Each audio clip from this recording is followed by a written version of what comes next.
Alors voici un nouveau coup de cœur en fait dans le cadre de cet apéro polar. Tu es le fils de Benoît Séverac, donc c'est un premier roman et quel roman! Alors directement en lisant le titre déjà on peut voir le petit clin d'œil fait justement au mythe oedipien et c'est publié à la Manufacture des Livres. Donc là le pitch est très simple, on a une histoire raconte en fait la relation entre un père et son fils, et le fils ici c'est Mathieu Fabas.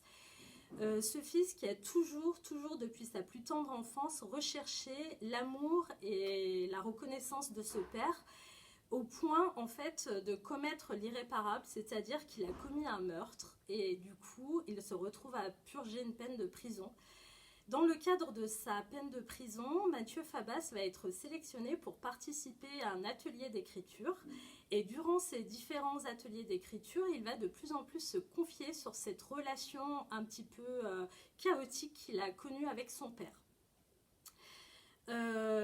Donc durant ces ateliers, il va de plus en plus se confier. Et durant ces ateliers, il va aller jusqu'à imaginer en fait le meurtre de son père. Là, le récit s'ouvre avec la sortie de prison de Mathieu. Et à sa sortie de prison est commis aussi un drame puisque le père de Mathieu Fabas est sauvagement assassiné. Et là, tous les regards se portent justement sur Mathieu qui, durant ses ateliers d'écriture, est allé jusqu'à imaginer en fait la mort et le meurtre sauvage de ce père. L'enquête va être menée par un trio d'enquêteurs chapeauté par le lieutenant Cérizol, qui a la particularité de ne pas forcément avoir d'enfant et qui va lier lui aussi une filiation un peu particulière avec un de ses adjudants assez jeune qu'il est en train de former, qui est Pierre.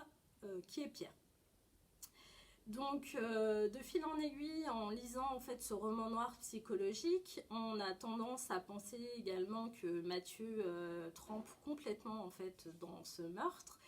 Et l'auteur arrive bien à nous balader justement, à nous faire croire et nous faire passer et souffler le chaud et le froid, parce qu'on passe par un panel aussi d'émotions. On passe de la conviction au doute, de la noirceur à la lumière. C'est un roman que j'ai beaucoup apprécié puisqu'il parle avant tout des liens de filiation. C'est un roman psychologique qui est très bien écrit. Vraiment, je vous conseille la lecture. C'est un roman aussi où on peut apercevoir la plume très poétique de l'auteur et malgré tout, malgré toute la noirceur aussi